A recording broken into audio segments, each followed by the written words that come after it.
In 1884, a woman stood on an auction block, not for cattle, not for land, but for herself. Eliza Moore's own parents had tied the rope around her wrist, named her price, and walked away with her value counted in silver coins. The town watched. No one intervened. No one questioned whether a human life could be bought like a broken mare. But when a silent stranger stepped forward and paid without bargaining, he didn't ask what made her barren.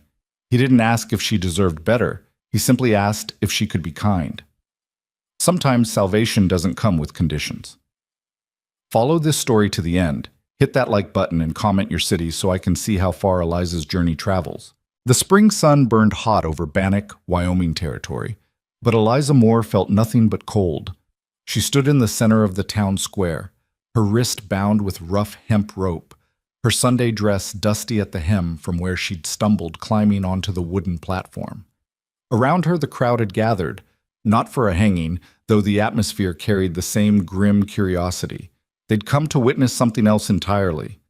Her father stood 10 feet away, his face carved from stone, his jaw working over a wad of tobacco. Her mother wouldn't even look at her. Margaret Moore had positioned herself near the mercantile steps, her back deliberately turned, her shoulders rigid beneath her black shawl. They'd made their decision 3 days ago, delivered it over breakfast like a weather report, and now they were seeing it through with the same cold efficiency they brought to butchering hogs. "She's 22 years old," her father announced, his voice carrying across the square with practiced authority. He'd been a preacher once, before the drink took him. He still had the projection.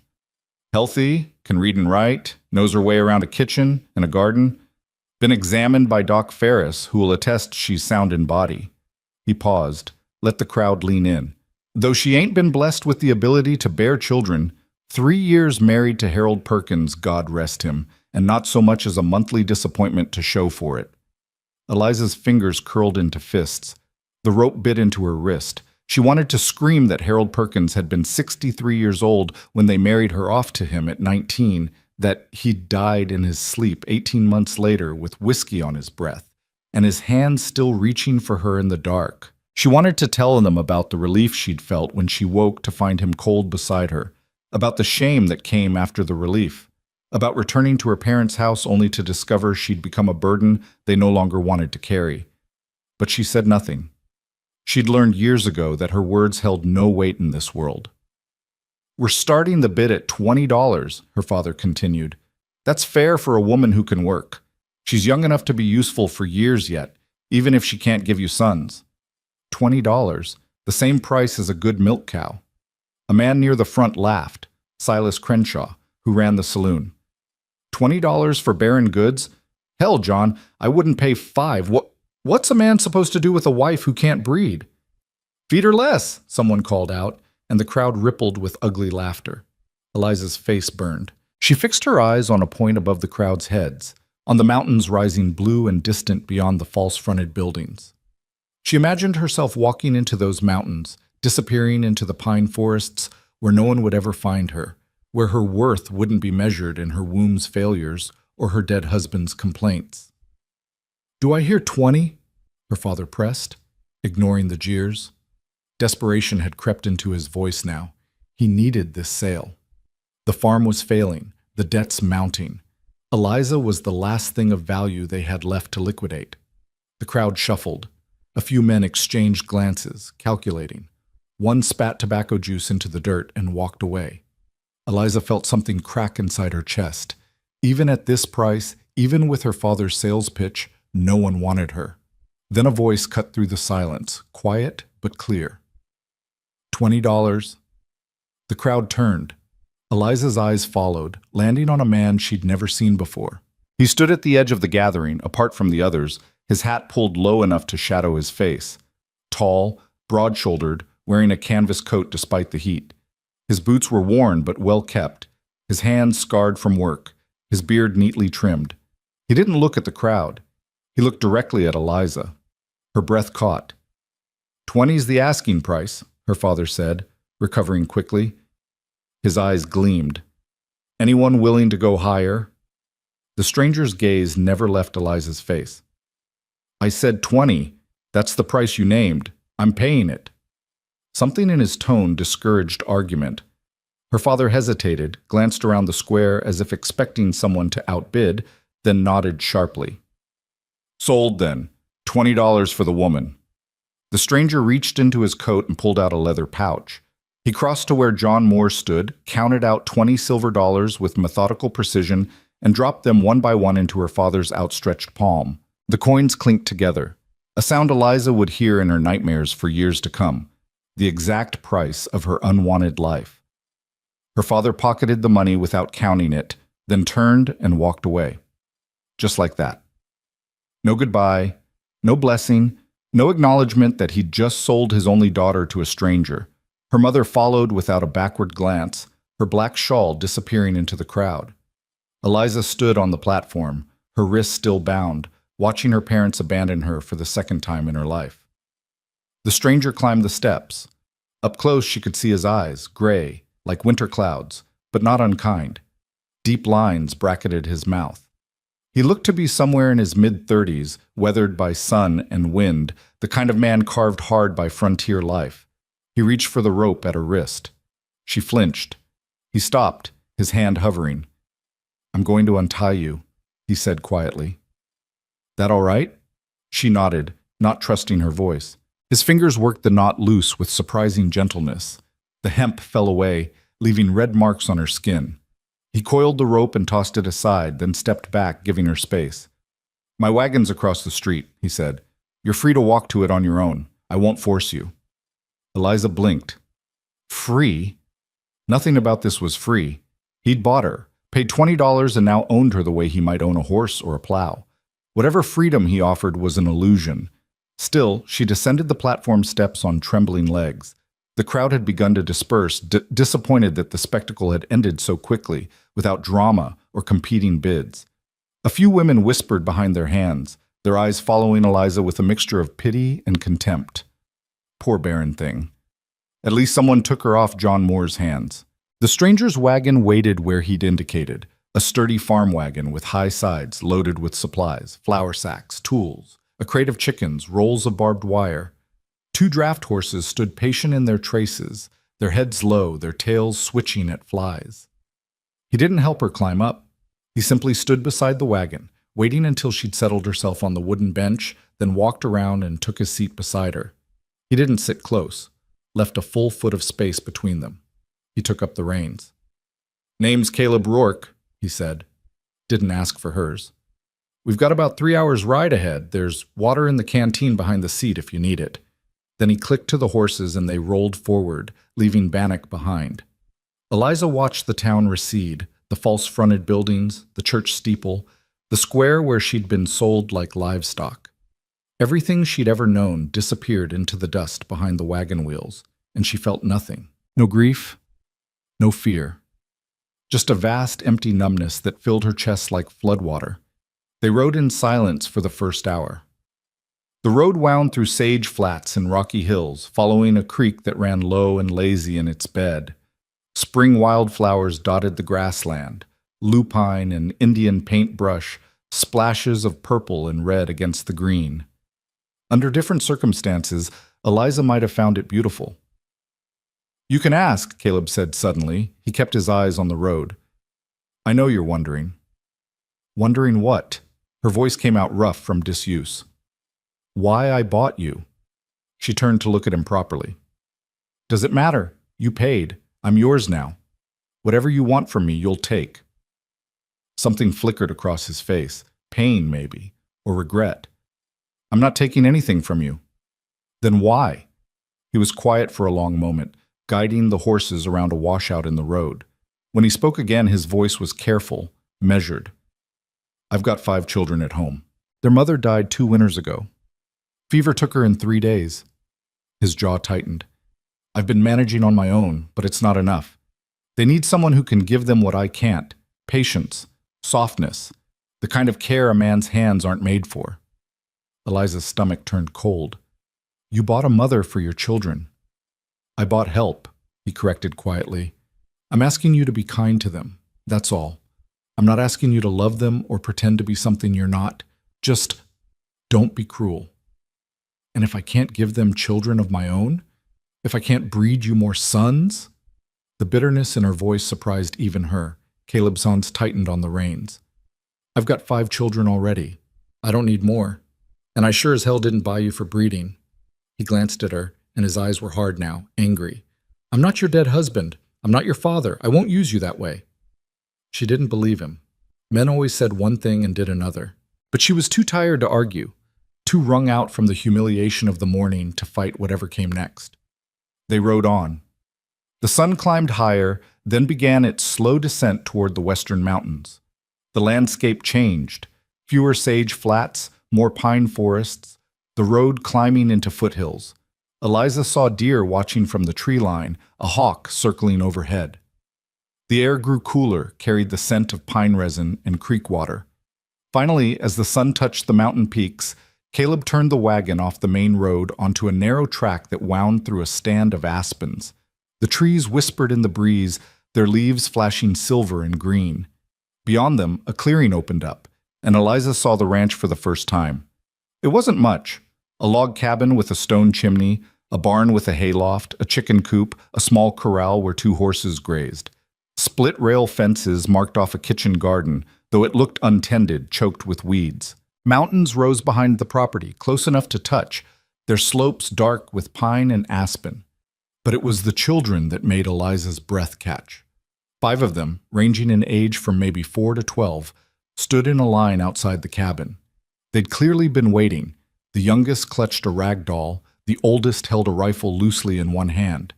They watched the wagon approach with identical expressions of wary hope. Caleb brought the horses to a stop and set the brake. He climbed down, then turned back to Eliza. This time he offered his hand. She hesitated, then took it. His palm was calloused, warm. He helped her down without comment, then released her immediately. "Children," he said, and his voice gentled in a way that made something twist in Eliza's chest. "This is Miss Eliza. She's going to be staying with us." The children stared. The oldest, a boy with his father's gray eyes and a shock of dark hair, spoke first. "You bought her." It wasn't a question. Clearly, they'd been told what to expect.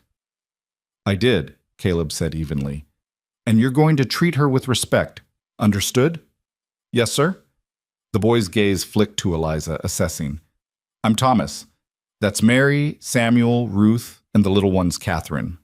Eliza looked at each of them in turn. Mary, maybe 10, with blonde braids and suspicious eyes. Samuel, around 8, all gangly limbs and freckles.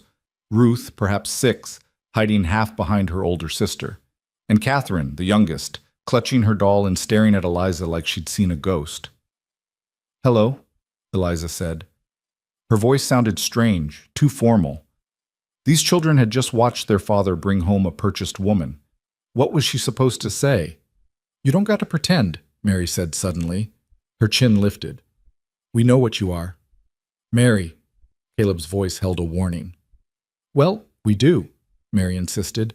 "You bought her because you needed someone to cook and clean, because we're too much work on your own.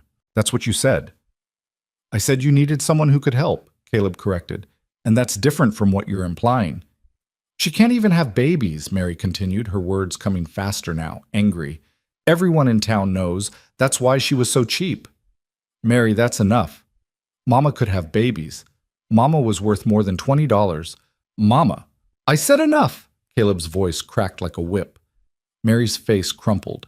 She turned and ran into the cabin, the door slamming behind her.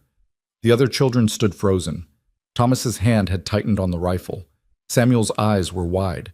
Ruth had started to cry silently, tears streaming down her face. Catherine just stared at her doll. Caleb let out a long, slow breath.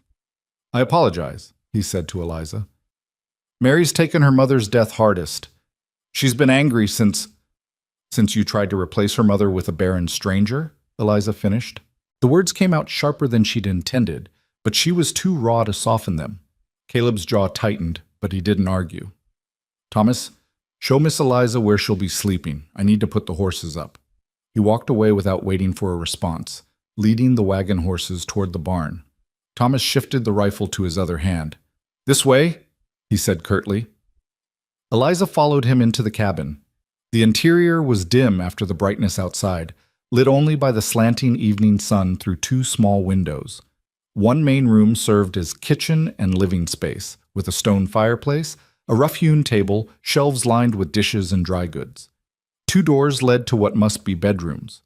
Everything was clean but worn, functional but joyless. "That's Pa's room," Thomas said, pointing to one door. "We all sleep in there." He indicated the other door.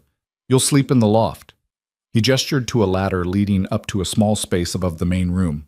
Eliza climbed the ladder and found a narrow loft with a straw mattress, a wool blanket, and a single window looking out over the mountains. It was barely big enough to turn around in, but it was separate. Private. She came back down to find Thomas still waiting, the rifle now leaning against the wall. "Pa says we're to be respectful," he said. "But I want you to know something." He met her eyes steadily. "We don't need a new mother. We need someone who'll do the work. If you can do that without pretending to be something you're not, we'll get along fine." He was 12 years old and already carrying the weight of the world. Eliza recognized it. She'd worn that same weight at his age, caring for younger siblings, while her mother took to her bed with melancholy. "I'm not here to replace anyone," Eliza said quietly. "Your father made that clear." "Good." Thomas picked up the rifle again. "Supper is usually at 6. I've been doing most of the cooking since Mama died, but it's not very good. There's beans in the pot if you're hungry." He left her standing in the middle of the cabin, surrounded by the ghosts of a family she'd never know, holding a position she'd been purchased to fill. The door creaked open and the other children filed in. First Samuel, then Ruth, then Catherine. They moved around her like water around a stone, fetching bowls and spoons, ladling out beans from the pot hanging in the fireplace. No one spoke to her. No one looked at her directly. Mary came down from the loft where she'd been hiding. Her eyes were red but defiant. She took her bowl and sat at the far end of the table. Eliza stood uncertain. There were 6 chairs, 5 children, 1 father, no place for her.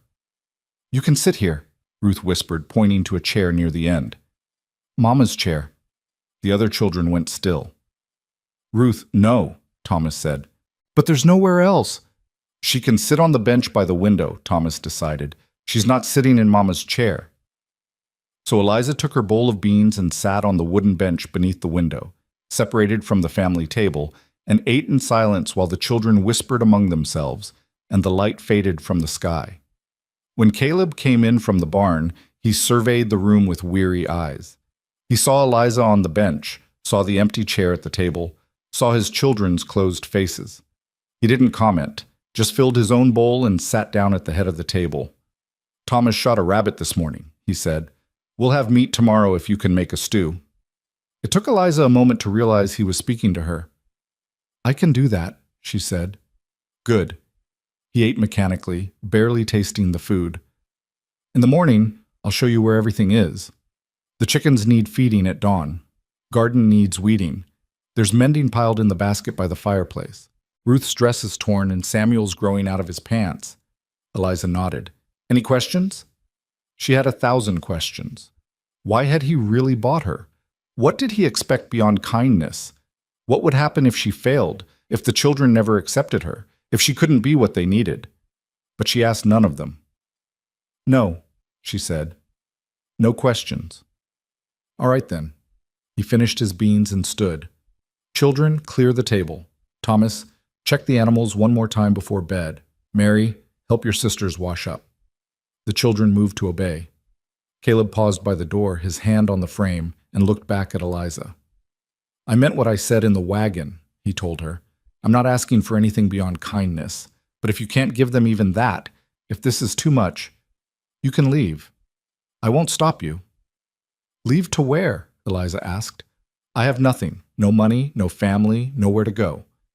"You bought me, Mr. Rourke. I'm here until you decide otherwise." A pain flickered across his face again. "That's not how I see it." "Then you're the only one." He held her gaze for a moment longer, then nodded once and went outside. Eliza sat on her bench and watched the children move through their evening routines. They brushed past her like she was furniture, necessary but unremarkable. When they climbed the ladder to their shared bedroom, she heard their whispered conversations through the floorboards, heard Mary's muffled crying, heard Thomas telling his sisters that everything would be fine. They just had to wait this out. Wait this out. as if she were a storm that would eventually pass. Maybe she was. When the cabin grew quiet, Eliza climbed to her loft and lay down on the straw mattress. The wool blanket smelled of cedar and wood smoke. Through the small window, she could see stars beginning to appear, so many stars, more than she'd ever seen in town. The mountains rose black against the darkening sky. She'd been purchased for $20, brought to a place where 5 grieving children saw her as an unwanted replacement for the mother they'd lost. Given a narrow loft and a list of chores and told to be kind. This was her life now. Eliza closed her eyes and waited for tears that wouldn't come. She'd cried herself dry years ago, back when crying still seemed to matter. Now there was only the numb acceptance of one more humiliation, one more place where she didn't belong. Below, she heard Caleb come back inside, heard him bank the fire, check the door, move quietly into his own room. The cabin settled into silence, broken only by the creak of old wood and the distant call of an owl. Tomorrow she would wake before dawn and feed chickens she'd never met. She would weed a garden planted by a dead woman's hands. She would mend clothes for children who didn't want her here. She would try to be kind to people who saw her as a purchased inconvenience. And she would do it all because she had nowhere else to go, nothing else to be, no other value in this world except the $20 someone had been willing to pay. The stars wheeled overhead. The mountains stood silent and unmoved. And Eliza Moore lay in her loft, neither wife nor mother nor daughter, purchased and unwanted, and wondered if a person could survive on nothing but endurance.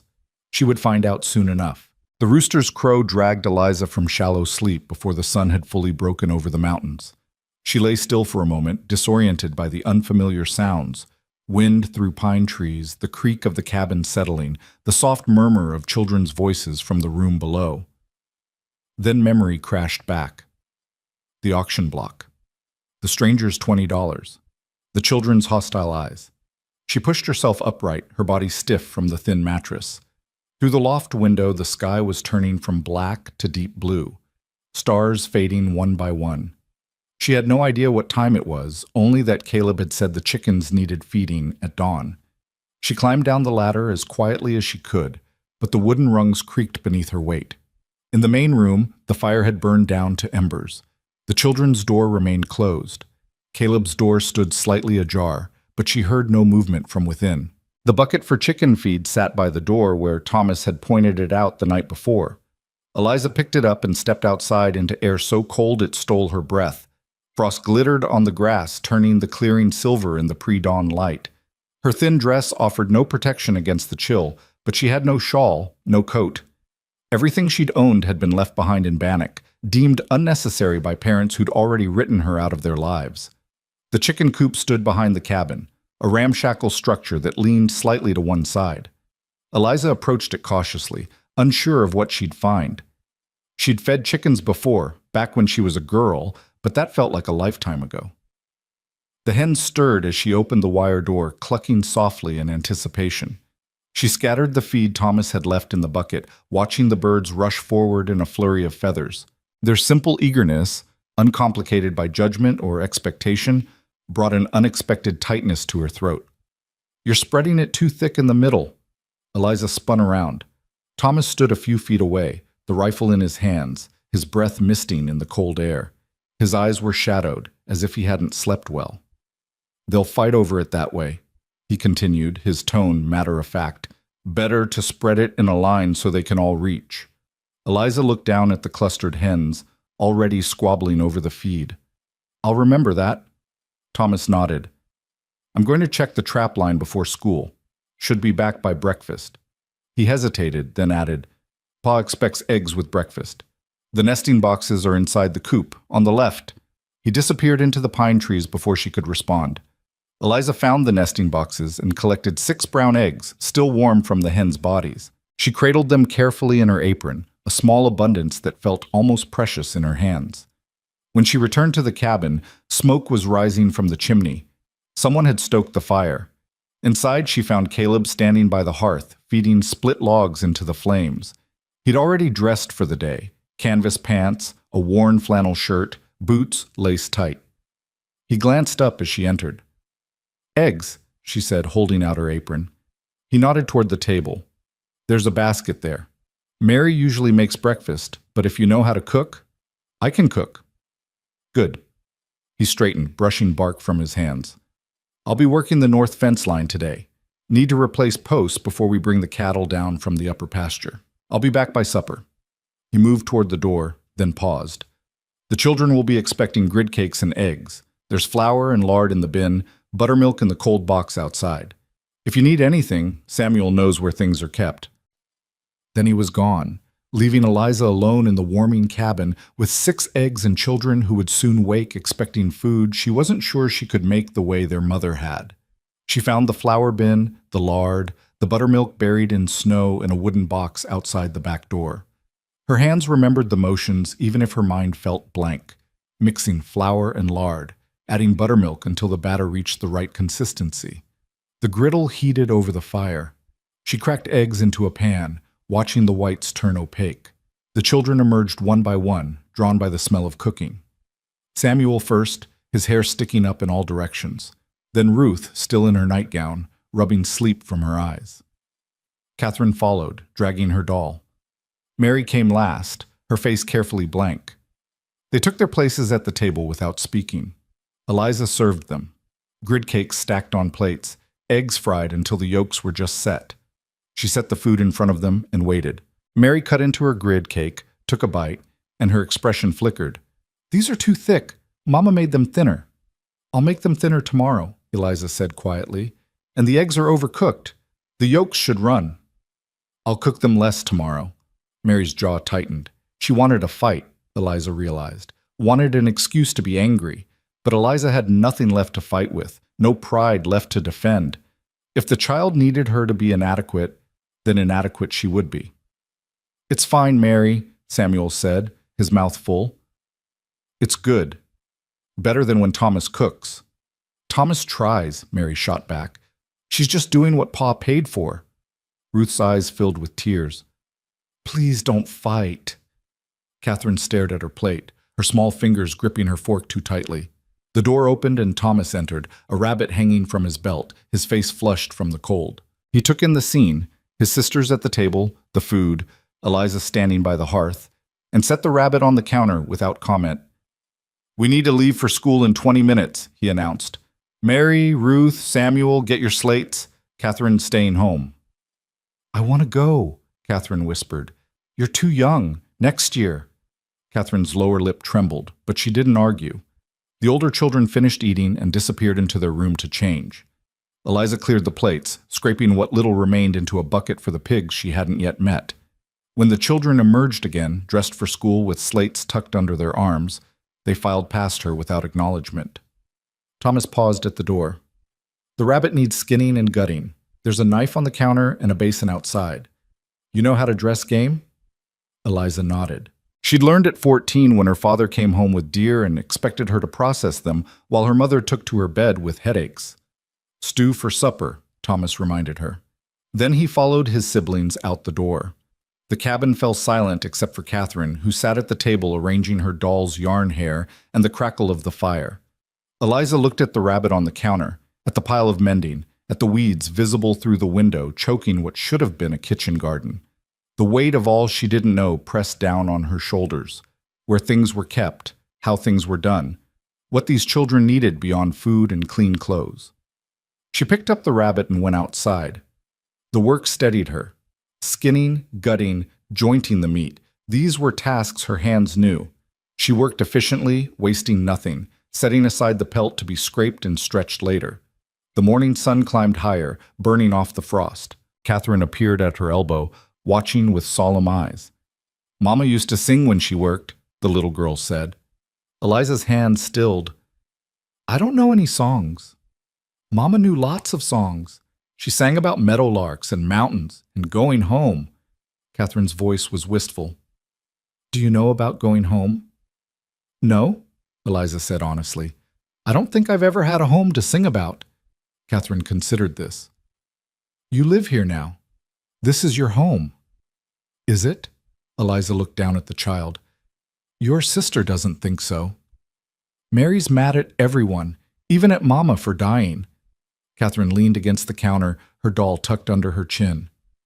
Thomas says she'll stop being mad eventually, but I don't think she will.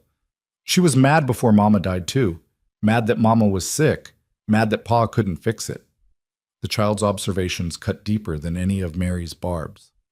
This family had been breaking long before Eliza arrived. Her presence was just the newest crack in an already fractured foundation. "What about you?" Eliza asked. "Are you mad?" Catherine shook her head. "I'm just sad. Sad feels different than mad. Sad is when you miss someone so much your stomach hurts and you can't remember what they sounded like anymore." Eliza's throat tightened. She set down the knife and looked at this small girl who understood loss better than most adults. "I'm sorry you're sad. It's okay. Everyone's sad here." Catherine tilted her head. "Are you sad too?"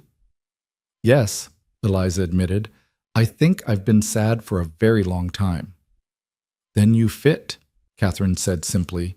"Everyone here is sad, so you fit." The logic was childish, but strangely comforting. Eliza finished with the rabbit and carried the meat inside to start the stew. Catherine followed, settling herself at the table to play with her doll while Eliza chopped onions and potatoes, added herbs from dried bundles hanging near the hearth. The work filled the morning. Mending came next. Ruth's torn dress, Samuel's too short pants. Eliza's stitches were small and even, nearly invisible. Her mother had taught her that much, at least. A woman's worth could be measured in her needlework, in her ability to make broken things whole again. At midday, she fed Catherine bread and butter and the last of the eggs. The little girl ate without complaint, then wandered outside to play in the clearing. Through the window, Eliza watched her making a house for her doll out of pine cones and moss. The child's solitary contentment was both peaceful and heartbreaking. Eliza turned her attention to the garden. The plot was perhaps 20 feet square, enclosed by a low fence to keep out deer. Raised beds showed evidence of careful construction. Someone had built this with intention, with hope for abundance. But weeds had taken over. Dandelions, thistle, chickweed, all choking out whatever vegetables might have been planted. She found tools in this barn, a hoe, a rake, gloves too large for her hands. The work was backbreaking. The weeds had deep roots, resistant to pulling. Sweat dampened her dress despite the cool air. Her hands, soft from 2 years of widowhood spent doing as little as possible, blistered inside the oversized gloves. But the rhythm of the work quieted her mind. Pull, shake the soil from the roots, toss into the growing pile. Move down the row. Pull, shake, toss. Hours passed. The sun arced across the sky. Her back screamed. Her hands bled inside the gloves. She didn't stop. "You're going to hurt yourself." Eliza looked up, shading her eyes. Caleb stood at the garden fence, his own clothes dusty and sweat-stained, his face concerned. "I'm fine," she said. "Your hands are bleeding." She glanced down. Blood had seeped through the gloves. She hadn't noticed. "Come inside," Caleb said. It wasn't a request. "Catherine, go wash up for supper. Your siblings will be home soon." Catherine obediently gathered her doll and pine cones and skipped toward the cabin. Eliza pulled off the gloves, wincing as fabric stuck to broken blisters. Caleb's jaw tightened. "You should have stopped when it started hurting. I needed to finish the row." "The garden's been neglected for 2 years. One more day wouldn't have mattered." He held out his hand. "Let me see." She hesitated, then extended her hands palm up. The blisters were angry and red, some already torn open. Caleb studied them with the same careful attention he'd given the fence post that morning. "We've got salve in the cabin. You'll need to wrap them tonight, or they'll crack worse tomorrow." He released her hands and stepped back. "I appreciate the work, but I'm not asking you to destroy yourself doing it." "What are you asking me to do?" The question came out sharper than she'd intended. "You bought me, brought me here, told me to be kind and cook and clean. So I'm cooking and cleaning. Isn't that what you wanted?" "I wanted help," Caleb said quietly, "not a martyr. I don't know the difference anymore." He studied her face, and she saw something shift in his expression, recognition, maybe, or understanding. "Come inside. We'll tend your hands before the children see. Mary doesn't need more ammunition." The cabin smelled of simmering stew. Caleb retrieved a tin of salve from a shelf and gestured for Eliza to sit at the table. He sat across from her, opened the tin, and reached for her hands. His touch was careful, almost clinical. He cleaned the worst blisters with water from the kettle, applied salve with gentle fingers, wrapped each hand in strips of clean cloth. He worked in silence, his attention focused entirely on the task. Eliza watched his face, the deep lines around his eyes, the gray threading through his dark hair, the weariness carved into every feature. "You're good at this," she said. "Had to be. 5 children, 2 years alone. You learn field medicine fast or you lose them to every scratch and fever." He tied off the last bandage. "There, keep them clean and dry tonight. Tomorrow we'll check them again." "Thank you." He stood, putting the salve away. "The stew smells good." "Catherine helped. She told me what vegetables your wife used." Caleb's hands stilled on the shelf. "Catherine was only 2 when Anna died. She can't possibly remember." "Maybe she doesn't remember. But she knows. Children know things we think they've forgotten." He turned to face her, his expression unreadable. "Anna loved that garden. Spent hours out there, even when she was sick. Said growing things made her feel useful when the rest of her was failing." His voice roughened. "I couldn't look at it after she died. Couldn't maintain what she'd built. Just let it go to ruin." "It's not ruined," Eliza said. "Just neglected. There's a difference." "Is there?" "Yes. Ruined means it can't be saved. Neglected means someone stopped caring. But care can start again." Caleb held her gaze for a long moment, then nodded. "I suppose that's true." The door burst open, and the older children tumbled in, loud with arguments about something that had happened at school. They stopped short when they saw Eliza's bandaged hands. "What happened?" Samuel asked. "She hurt herself in the garden," Caleb said before Eliza could respond. "Working too hard on her first day." Mary's eyes narrowed. "Mama never hurt herself in the garden." "Your mama had 2 years to build up calluses," Caleb said evenly. "Miss Eliza's doing her best. That's all any of us can ask." Mary opened her mouth to argue, but Thomas caught her arm and shook his head slightly. She subsided, scowling. "Set the table," Caleb instructed. "Ruth, get the bowls. Samuel, fetch water from the barrel. Thomas, help me move the stew pot." The children scattered to their tasks. Eliza sat at the table, her bandaged hands folded in her lap, feeling useless while everyone else worked around her. When the stew was ladled into bowls and the family seated, she started to rise to return to her bench by the window. "Sit here," Caleb said, indicating the chair beside him. Not at the head, not in Anna's place, but at the table nonetheless. Eliza glanced at the children. Mary's face had gone stony. Thomas looked uncertain. Samuel seemed indifferent. Ruth watched with wide eyes. Catherine smiled. She sat. The stew was good, rich and savory, the meat tender from hours of simmering. The children ate hungrily, their earlier reserve forgotten in the face of hot food. Even Mary took seconds without comment. "School tomorrow," Caleb reminded them. "Thomas, did you finish your arithmetic?" "Yes, sir. Miss Brennan said my ciphering's improving." "Good. Mary, what about your reading?" "Fine." Mary didn't elaborate. "Ruth, Samuel?" They nodded, mouths full. "Catherine, did you behave for Miss Eliza today?" The little girl beamed. "I helped with the stew, and I showed her where the potatoes were kept." "That's my good girl." Caleb's expression softened. "Everyone upstairs after supper. Wash up and get ready for bed. School comes early." After the meal, the children cleared the table with practiced efficiency. Eliza started to help, but Caleb shook his head. "Your hands need to rest. I'll wash up tonight." "I can still dry." "Not with those bandages, you can't. Go sit by the fire." "That's an order, not a request." Eliza retreated to the bench by the hearth, watching as Caleb and Thomas washed dishes while the girls swept the floor and Catherine put away the leftover bread. The domestic choreography was smooth, well-rehearsed. They didn't need her for this. They'd been managing perfectly well without her. So what was she here for? The children disappeared upstairs. Caleb finished the washing and dried his hands on a towel. He poured 2 cups of coffee from the pot on the hearth and handed one to Eliza. "You don't have to do this," she said. "Do what?" "Be kind to me. I know what I am. I know why you bought me. You don't have to pretend this is anything other than what it is. Caleb sat down on the other end of the bench, cradling his coffee. And what is it you think this is? A transaction. You needed help. I needed somewhere to go. You paid $20, and I'm here until I'm not useful anymore. That's what you think of yourself? That you're only worth what someone will pay?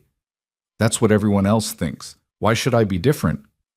Caleb was quiet for a long moment, staring into his coffee. When he spoke, his voice was low. When I stood in that town square and watched your father sell you, I saw something in your eyes. Not fear, not shame, just absence. Like you'd already left your body, and whatever happened next didn't matter because you weren't really there anymore. Eliza's chest tightened. I've seen that look before, Caleb continued, in Anna's eyes those last few days. When the fever had taken everything but her heartbeat, when she knew she was leaving the children and there was nothing she could do to stop it. He looked at Eliza directly. I bought you because I thought maybe if I could give you a reason to stay in your body, to be present in your life, maybe that would count for something. Maybe that would be worth $20. That's the stupidest thing I've ever heard, Eliza whispered. Probably. But I'm a rancher, not a philosopher. I make stupid decisions all the time. He set down his coffee. You asked what I'm asking you to do. I'll tell you plainly. I'm asking you to stay. Not because you're useful, not because I own you, but because maybe here, in this broken house with these grieving children, you can find a reason to want to stay alive. And if I can't, then you leave. I told you that yesterday. I'll tell you again every day until you believe me. You're not a prisoner here, Eliza. You're free to go anytime you choose. Free to go where? Bitterness leaked into her voice. With no money, no family, no prospects? That's not freedom, Mr. Rourke. That's just a different kind of prison. Maybe. He stood, gathering the empty cups. But at least here, the door's unlocked. He left her sitting by the fire while he banked the coals for the night. Upstairs, the children's voices had quieted to whispers, then silence. Caleb checked the door, extinguished the lamp, and paused at his bedroom threshold. Your hands will hurt worse tomorrow, he said. There's willow bark tea in the tin by the hearth. Brew some before bed. It'll help with the pain. Then he disappeared into his room, closing the door softly behind him. Eliza sat alone in the dying firelight, her bandaged hands throbbing, her body exhausted, her mind churning. Upstairs in her loft, she would lie awake on a straw mattress in a house that didn't want her, serving people who resented her presence, existing in the space between slavery and freedom that had no name. But Caleb's words echoed in her head. The door's unlocked. Was it? Or was that just another kindness meant to soften the reality of her situation? She didn't know. Wasn't sure she had the energy to find out. But tomorrow she would wake before dawn and feed the chickens. She would make grid cakes thinner and eggs with runny yolks. She would work the garden with wounded hands because the weeds wouldn't pull themselves. She would try to be kind to children who didn't want her kindness. She would do all of this not because she was owned, but because she had nowhere else to be. And maybe, somewhere in the doing, she would find out if survival was enough. Or if Caleb Rourke's stupid hope that a purchased woman could find a reason to want to live held even a grain of truth. The willow bark tea helped, but not enough. Eliza woke the next morning with her hands on fire, every blister screaming protest when she tried to flex her fingers. She bit back a groan and climbed down from the loft in the pre-dawn darkness, determined not to let pain keep her from the work that needed doing. The chickens didn't care about her blistered palms. They wanted their feed scattered properly, in a line like Thomas had shown her. She managed it despite the throbbing, spreading the grain with stiff, awkward movements. The hens clucked their approval, and she collected the eggs one-handed, cradling them against her body. Inside, she found the fire already burning. Caleb stood at the hearth, heating water in the kettle. He glanced at her hands and frowned. Let me see them. They're fine. Eliza. His voice carried quiet authority. Let me see them. She set down the egg basket and extended her hands. He unwrapped the bandages carefully, his mouth tightening when he saw the angry red blisters, some weeping clear fluid. Without a word, he cleaned them again, applied fresh salve, rewrapped them with the gentleness of long practice. You shouldn't be working, he said. The chickens need feeding. The children need breakfast. The chickens will survive if they eat an hour late. The children can make their own breakfast. He tied off the last bandage. I'm asking you to rest today. Let your hands heal. And what will I do while I rest? Sit and watch everyone else work? If that's what it takes. He stepped back, studying her face. You don't know how to rest, do you? Don't know how to accept help. Help isn't free. It always comes with expectations. Not here. Caleb poured coffee into 2 cups, handed her one. Here, it just comes. She wanted to argue, to insist he was lying or naive or setting a trap she couldn't yet see. But exhaustion weighed heavier than suspicion. She took the coffee and sat at the table, wrapping her bandaged hands around the warm cup. The children emerged gradually, sleepy and rumpled. They moved through their morning routine with familiar efficiency. Mary started grid cakes without being asked. Samuel fetched water. Ruth set the table. Thomas came in from outside with news that one of the fence posts had failed overnight and would need replacing. I'll handle it after I take you to school, Caleb said. Everyone eat quickly. We're running late. Breakfast passed in relative quiet. Mary's grid cakes were thinner than Eliza's had been, the edges crisp and perfect. No one commented on the difference, but Eliza felt it like a small defeat. She couldn't even make breakfast as well as a 10-year-old child. After the children left for school, Catherine trailing behind them partway before being sent back, the cabin fell into familiar silence. Eliza stood to begin clearing the table, but Caleb caught her elbow gently. I meant what I said. Rest today. I don't know how. He studied her for a moment, then gestured to the rocking chair near the hearth. Sit there. Catherine can keep you company. If you need to keep your hands busy, there's yarn in the basket, and Catherine's been wanting someone to teach her to finger knit. I don't know how to finger knit. Then you'll learn together. He collected his tools from the corner. I'll be within shouting distance if you need anything.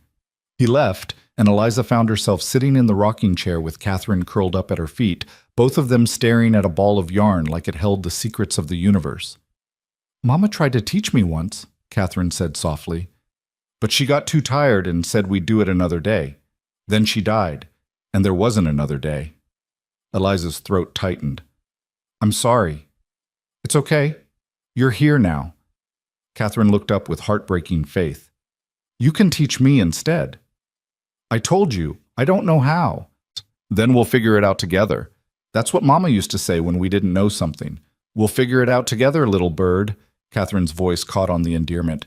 She called me her little bird because I was always singing. Do you still sing? Not since Mama died. I forgot how. The child picked up the yarn, turning it over in her small hands. Maybe if we learn to make something, I'll remember. So they tried.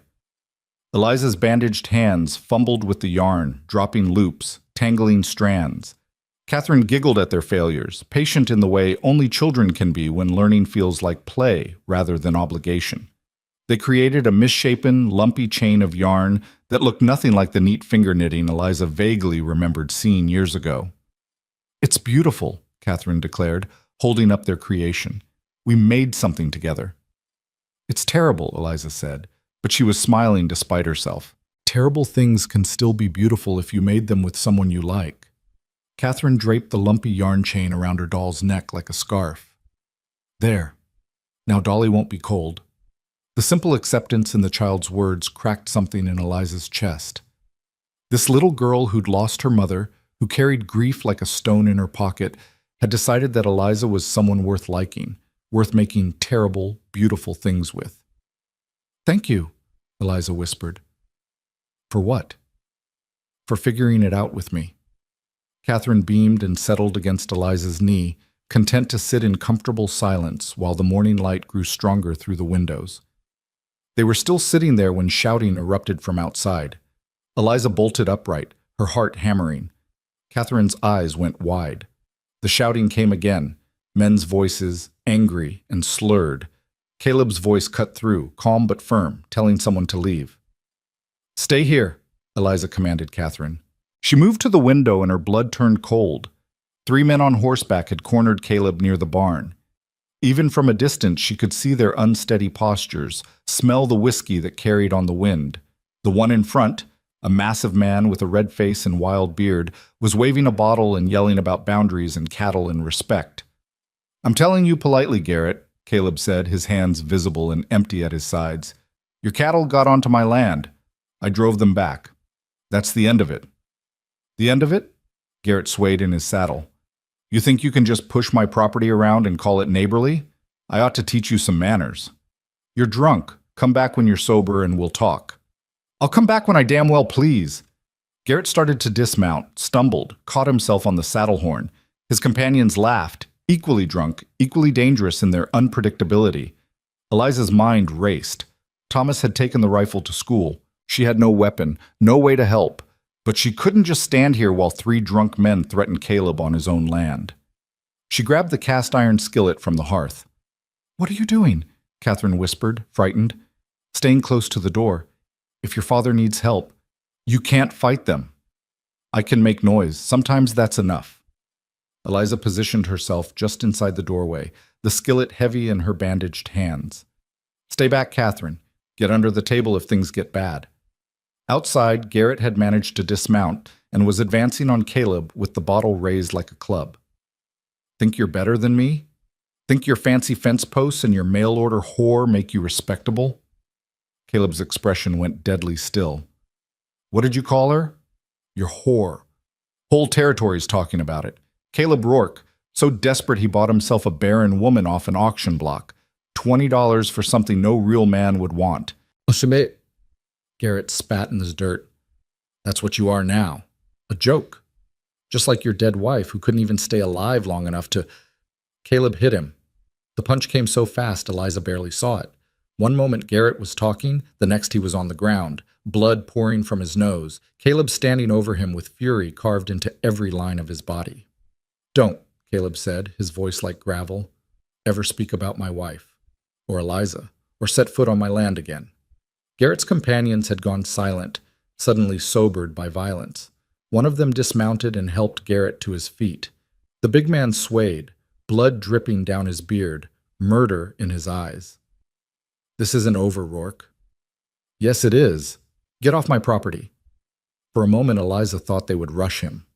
3 against 1, drunk and angry and humiliated. Her grip tightened on the skillet.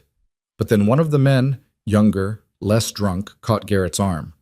Come on, he ain't worth it. Let's go. They mounted up clumsily and rode away, Garrett turning in his saddle to shout threats that the wind swallowed. Caleb stood watching until they disappeared over the ridge, his shoulders rigid, his hands still clenched into fists. Eliza set down the skillet and stepped outside. He turned at the sound of her approach, and she saw the rage still burning in his eyes. But when he looked at her, it banked slightly, controlled. You shouldn't have come out here, he said. I wasn't going to leave you alone with 3 drunk men. What were you planning to do? They're armed. I don't know. Make noise. Throw the skillet. Something. She gestured at his bruised knuckles. Are you hurt? I'm fine. He flexed his hand, wincing. Garrett's got a hard head. He called me... She couldn't finish the sentence. I heard what he called you. That's why I hit him. Caleb's jaw tightened. No one talks about you that way. I don't care if the whole territory is gossiping. They can say what they want about me, but they leave you out of it.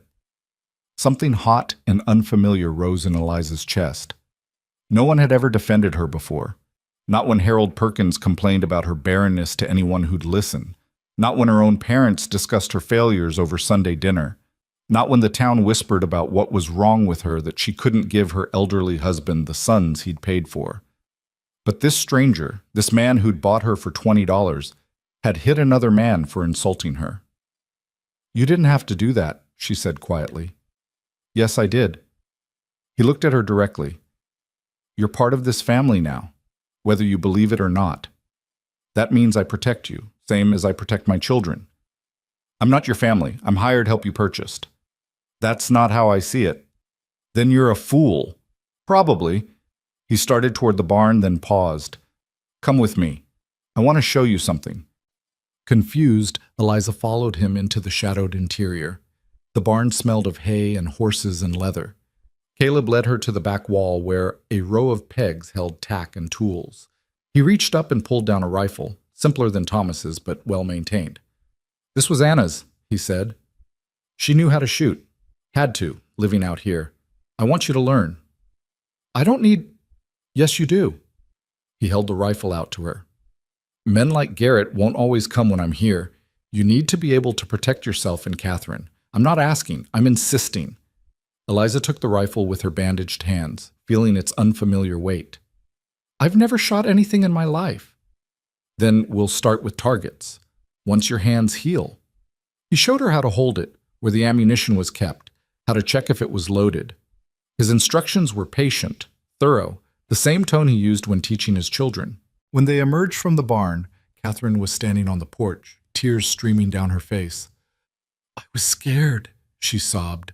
I thought those men would hurt Pa. I thought they'd hurt you. Eliza knelt down, ignoring the pain in her hands, and pulled the little girl into her arms. Catherine clung to her, shaking, and Eliza felt the child's fear like a living thing between them. Your father's fine, she murmured. Those men are gone. Everything's all right. But what if they come back? Then we'll handle it. Eliza smoothed the child's hair, surprised by how natural the gesture felt. Your father's strong, and I'm learning to shoot. We'll keep you safe. Promise? Eliza hesitated. She'd learned not to make promises she couldn't keep, but Catherine's tear-stained face demanded something more than careful truth. I promise to try my very best, she said. That's all any of us can do. It was enough. Catherine nodded and wiped her eyes on her sleeve. Can we make more finger knitting? I want to make one for you too. After lunch. First we need to fix your father something to eat. They went inside together, Catherine's small hand tucked into Eliza's bandaged one. Caleb followed, closing the door firmly behind them, and Eliza heard the bar drop into place. A sound she hadn't noticed before. He was locking them in, or locking the world out. She wasn't sure which frightened her more. Lunch was simple, bread and cheese, cold meat from the smokehouse.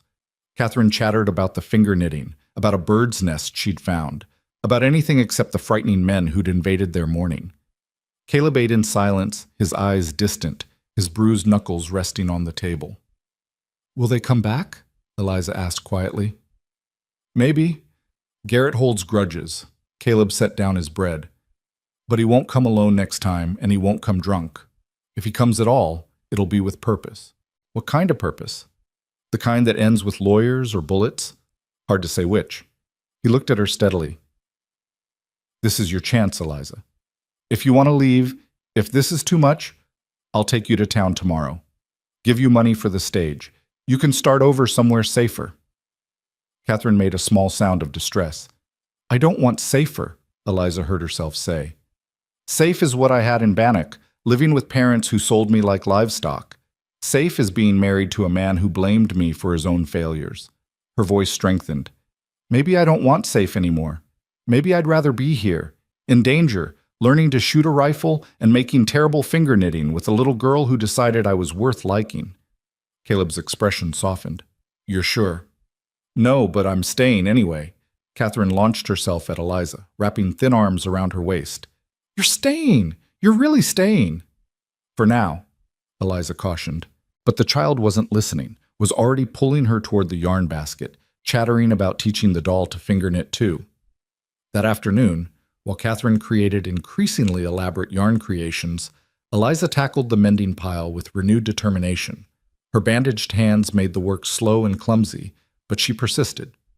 Each stitch was a small rebellion against the voice in her head that said she was useless, unwanted, worth only what someone would pay. The older children returned from school in better spirits than usual. Thomas had earned praise from the teacher for his arithmetic. Samuel had won a foot race at recess. Even Mary seemed less hostile, though she still wouldn't meet Eliza's eyes directly. Pa hit Mr. Garrett, Ruth announced at supper, her eyes wide. Jenny Morrison's brother saw it. He said there was blood everywhere. There wasn't blood everywhere, Caleb corrected. There was a bloody nose. That's different. Well, why'd you hit him? Samuel asked around a mouthful of stew. Because he was rude and wouldn't leave when I asked him to. Was he rude about Miss Eliza? Mary's voice was sharp. That's what Jenny said. That he called her a bad name and you hit him for it. The table went silent. All eyes turned to Caleb. Yes, he said simply. He insulted Eliza, so I hit him. That's what you do when someone insults your family. Mary's fork clattered against her bowl. She's not our family. She's living under our roof. She's working beside us. She's learning to protect this place same as the rest of us. Caleb's voice was firm, but not angry. That makes her family, Mary, whether you like it or not. Mama was family. She had a choice. She chose you and chose us. Mary's voice cracked. She didn't get bought like a cow. You're right. Your mother chose me, chose this life, chose to stay even when it got hard. Caleb reached across the table, his hand hovering near Mary's clenched fist. But Eliza's choosing too. She could have left today. I offered to take her to town, give her money to start over. She chose to stay. Because she has nowhere else to go. Maybe that's true. But staying when you have nowhere else to go is still a choice. It's still brave. His eyes found Eliza's across the table. And I'll defend that choice the same way I'd defend yours. Mary shoved back from the table and ran upstairs, her sobs echoing through the cabin. Ruth started crying too, quieter, her face buried in her hands. Samuel stared at his bowl. Thomas sat rigid in his chair, his jaw working. Catherine slipped off her chair and climbed into Eliza's lap, pressing her face against Eliza's shoulder. "Don't leave," she whispered. "Please don't leave because Mary's mad." "I'm not leaving," Eliza said, loud enough for the whole table to hear. "I made a promise to try my best. I keep my promises." Thomas looked up at that, something shifting in his expression. "You really chose to stay, even after those men came?" "Yes." "Why?" Eliza considered the question carefully. These children deserved honesty, not platitudes. "Because for the first time in my life, someone thought I was worth defending. Your father hit a man for insulting me. No one's ever done that before." She looked at Caleb, then back at Thomas. "Maybe I want to find out what it feels like to be worth something, to belong somewhere, even if I don't know how yet." Thomas nodded slowly. "That's a good reason." "Is it?" "Better than most." He stood and started clearing the table. "Mary will come around. She's just scared." "Scared of what?" "Scared that if we like you, it means we didn't love Mama enough. Scared that you'll replace her and we'll forget." His voice dropped. "Scared that you'll die too, and we'll have to hurt all over again." The insight from this 12-year-old boy stole Eliza's breath. "I can't replace your mother. I wouldn't even try." "I know, but Mary doesn't. Not yet." Thomas carried the dishes to the wash basin.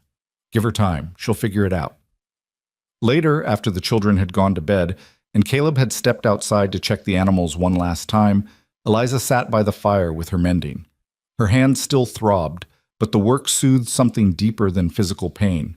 Each repaired tear, each mended seam, was proof that broken things could be made whole again. The door opened and Caleb returned, bringing cold air and the scent of pine.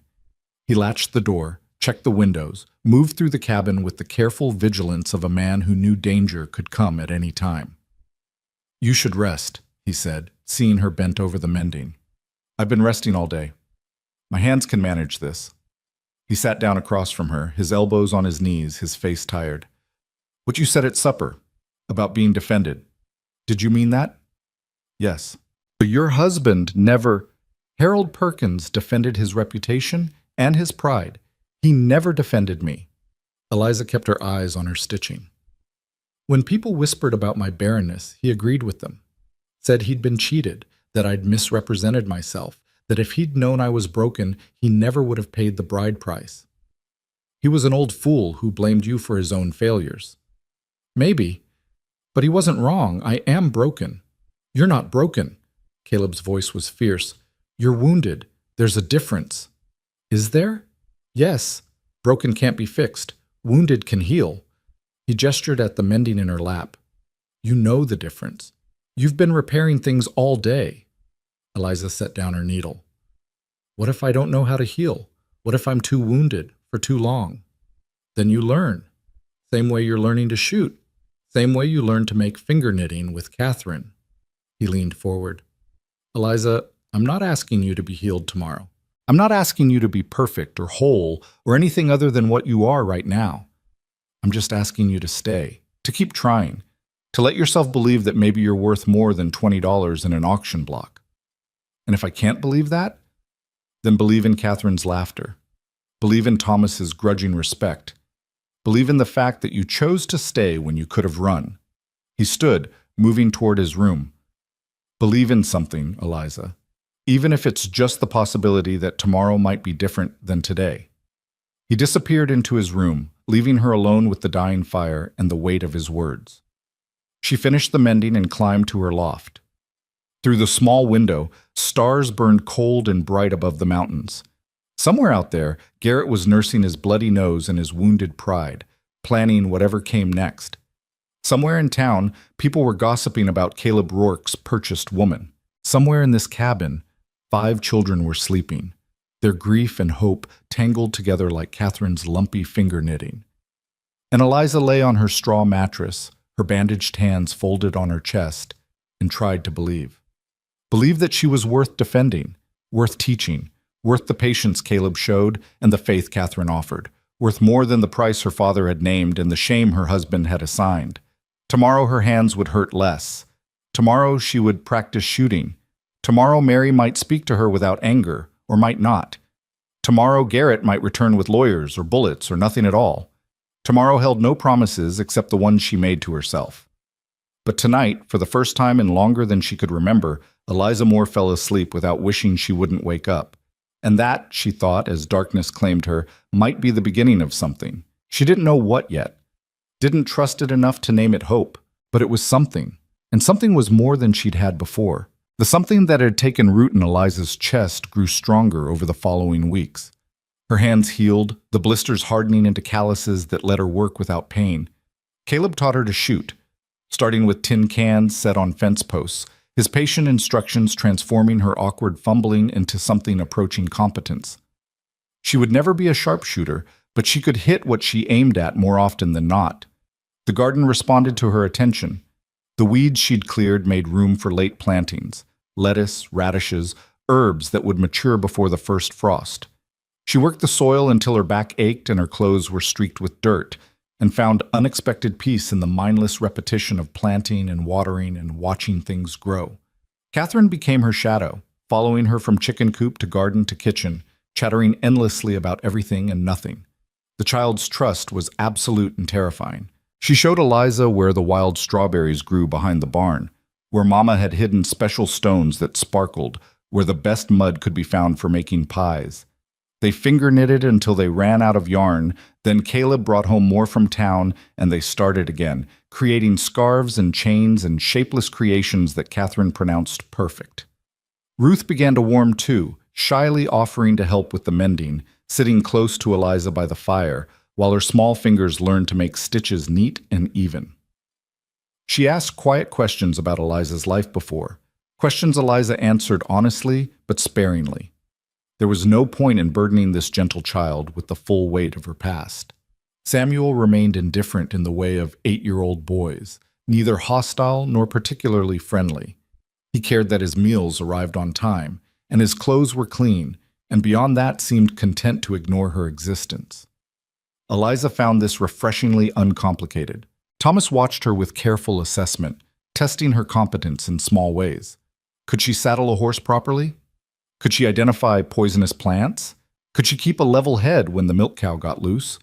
Each test she passed earned a fractional increase in his respect, though he still kept his distance, still positioned himself as the man of the house despite Caleb's presence. Only Mary remained a locked door. She spoke to Eliza when necessary, answering questions about where things were kept or how Anna had done certain tasks. But there was no warmth in it, no acceptance. Just cold civility that hurt more than outright hostility would have. 3 weeks after the confrontation with Garrett, trouble came again. Eliza was hanging laundry when she heard the wagon approaching. She tensed, but it was just Caleb returning from town with supplies. He drove past the cabin toward the barn, and she returned to her work, pinning sheets to the line while Catherine played nearby with a family of pine cones. Then she heard Caleb shout. She dropped the sheet and ran, Catherine scrambling after her. They found Caleb standing beside the wagon, his face white with fury, staring at something in the wagon bed. "Get Catherine inside," he said without looking up. "Now." "What is it?" "Inside, both of you." His tone allowed no argument. Eliza caught Catherine's hand and hurried her toward the cabin, the little girl craning her neck to see what had upset her father. Once inside, Eliza positioned Catherine at the table with her doll and yarn, then returned to the doorway. Caleb had covered whatever was in the wagon with a tarp. He stood with his hands braced on the wagon's side, his head bowed, his shoulders rigid with controlled rage. Eliza approached slowly. "Caleb? Don't look." His voice was hoarse. "Please don't look." But she'd already seen the edge of something beneath the tarp, something brown and matted, something that had been alive. "Is it one of the horses?" "The calf. The one Thomas was raising for the county fair." Caleb's hands clenched into fists. "Someone shot it and left it in the north pasture where I'd find it. Left a note pinned to its side." "What did the note say?" He pulled a crumpled piece of paper from his pocket and handed it to her. The handwriting was crude, the message cruder. "This is what happens to things you care about." Eliza's blood ran cold. "Garrett." "Can't prove it, but yes." Caleb took the note back, his jaw working. "He's trying to scare us, trying to make me understand he can hurt what matters to me." "What are you going to do?" "Bury the calf before Thomas gets home. Tell him it got sick, died quick. He doesn't need to know someone murdered it just to send a message." He looked at her, his gray eyes haunted. "And then I'm going to town, going to talk to the sheriff, file a complaint. Not that it'll do any good. Garrett's got friends, got money, but I'll do it anyway. And if that doesn't stop him, then we prepare for worse." He gestured toward the barn. "I need your help. Can you keep Catherine distracted while I deal with this?" "Yes." "And Eliza?" He caught her arm as she turned to go. "Don't tell the children about the note. Let them think this was random bad luck. They're scared enough already." She nodded and returned to the cabin, her mind churning. This wasn't just about boundaries or cattle or wounded pride anymore. Garrett was escalating, testing how far he could push before Caleb broke. The question was what he'd do next. Thomas came home from school and learned about the calf with the stoic acceptance of a boy who'd already lost too much to waste tears on livestock. But Eliza saw the hurt in his eyes, the way his hands trembled when he asked if the animal had suffered. Caleb lied smoothly, said it had been quick and painless, and Thomas nodded and went to his room without supper. That night, Caleb rode to town. He returned after midnight, his face grim, and confirmed what they'd both expected. The sheriff had taken the report, but made it clear nothing would come of it. Garrett denied everything. Without witnesses or proof, it was one man's word against another's. "So we're on our own," Eliza said. "We've always been on our own." Caleb hung his coat on the peg by the door. "I'm doubling the watch. Thomas and I will take turns at night. I want you to keep the rifle loaded and near you during the day." "You think he'll come here? To the house?" "I don't know what he'll do. That's what worries me." He scrubbed a hand over his face. "Get some sleep. Tomorrow I'm teaching you to handle the shotgun too. If someone comes and I'm not here, I want you able to defend yourself and the children." Sleep came hard that night. Every sound outside the cabin jerked Eliza awake. Wind in the trees, an owl's call, the settling of old timber. She lay in her loft and listened to Thomas moving below, checking the windows, adding wood to the fire. A 12-year-old boy standing guard because the adults couldn't keep the world safe. The next morning brought unexpected help. A wagon rolled into the clearing just after breakfast, driven by a woman Eliza had never seen before. She was maybe 40, weathered and capable-looking, with iron gray hair pinned in a no-nonsense bun. Two younger women sat beside her, and the wagon bed held covered dishes and baskets. Caleb emerged from the barn, surprise crossing his face. "Margaret? Heard you had trouble." The woman climbed down from the wagon with the ease of long practice. "Figured you could use some support. You heard about the calf? Heard about a lot of things." Margaret gestured to her companions. "My daughters, Anne and Sarah. We brought food and an extra pair of eyes. Nobody bothers a house full of women. I can't ask you to—" "You're not asking, I'm offering."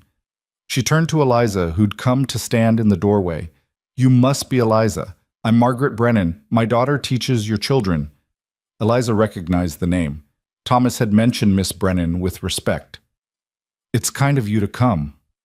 "Kindness has nothing to do with it. Garrett's been terrorizing this valley for years, running off anyone who stands up to him. Someone needs to draw a line." Margaret's eyes were fierce. "My husband tried to draw that line 5 years ago. Garrett burned our barn for it.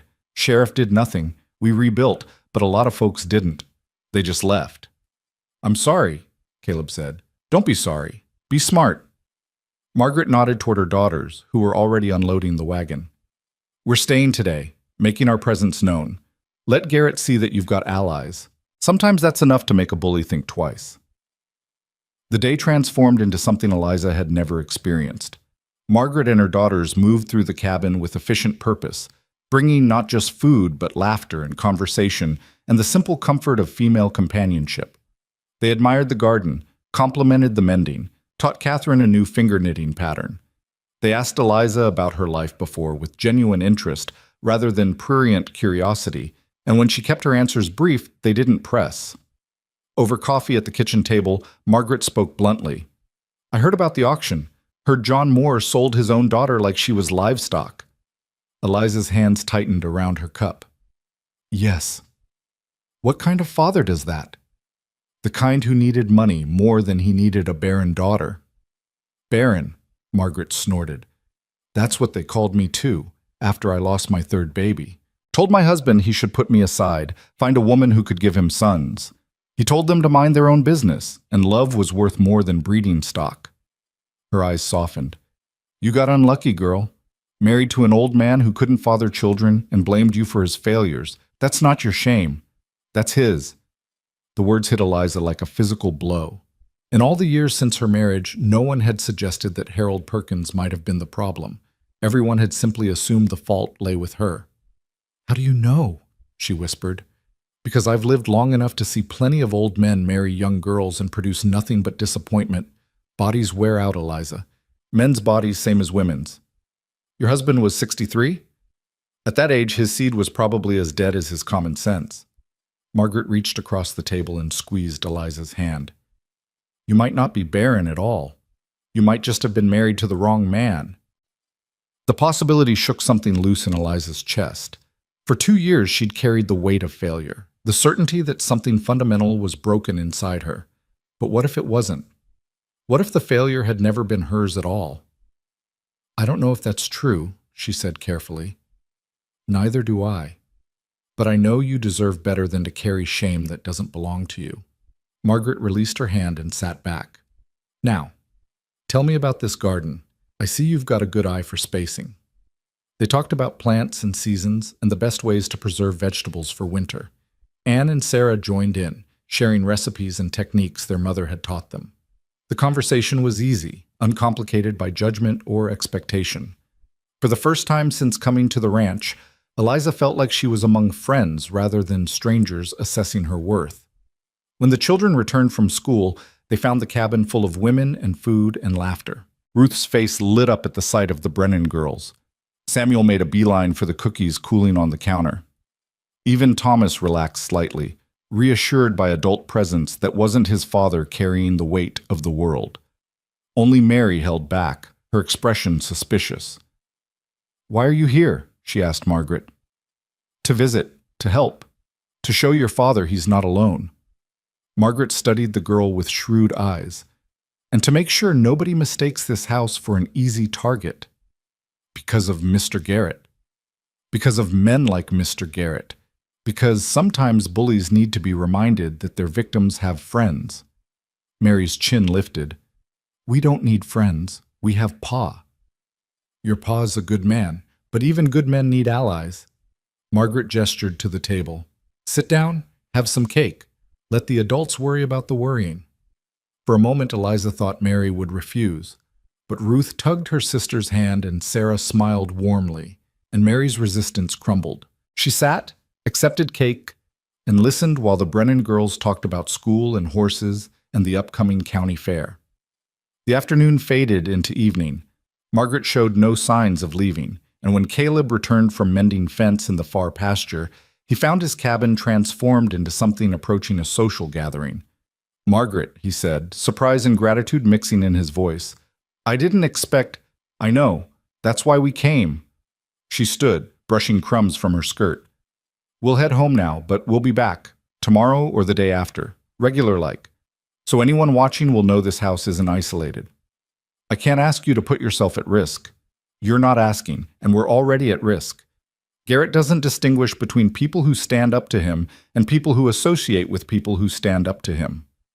Margaret collected her daughters with a glance. Besides, I like your Eliza. She's got backbone under all that hurt. I'd like to see what she becomes when she figures that out. After they left, the cabin felt different.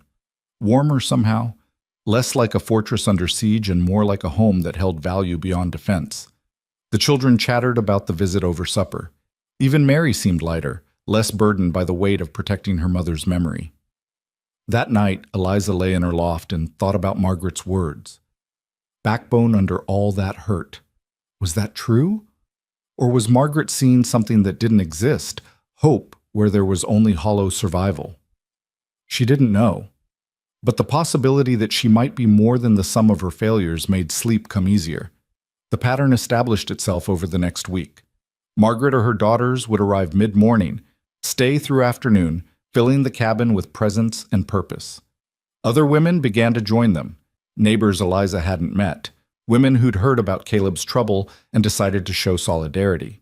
They brought food, helped with chores, taught Eliza the rhythms of ranch life she hadn't yet learned, and slowly, imperceptibly, the siege atmosphere began to lift. Garrett made no more moves. Perhaps the visible support had given him pause. Perhaps he was simply biding his time. But for now, the ranch existed in uneasy peace. Then, 3 weeks after the calf's death, Catherine got sick. It started small, a cough, a slight fever, nothing alarming. Eliza dosed her with willow bark tea and kept her inside. But by evening, the fever had climbed and the cough had deepened into something wet and rattling. "It's just a cold," Caleb said, but his eyes were worried. By midnight, Catherine was burning up, her small body shaking with chills despite the blankets piled on top of her. Her breathing came in harsh gasps.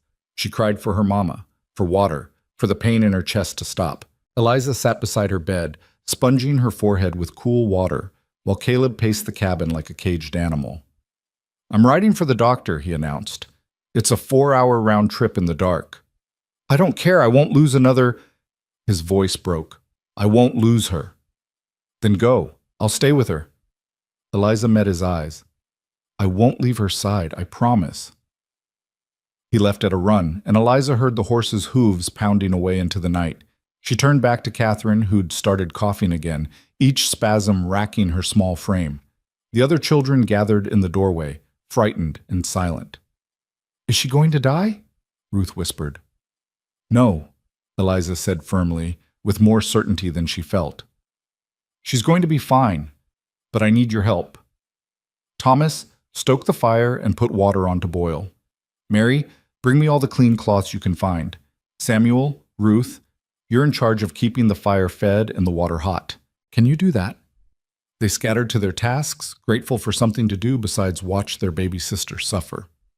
Eliza worked through the night, cool compresses when the fever spiked, steam inhalations when the coughing got bad, spoonfuls of honey to coat her throat. She sang songs she didn't know she remembered, told stories she made up as she went, held Catherine's hand through the worst of it. "Don't let me die," Catherine whimpered during a lucid moment. "Please don't let me die like Mama." "You're not going to die." Eliza smoothed the sweat-soaked hair from her forehead. "I won't let you. Do you hear me?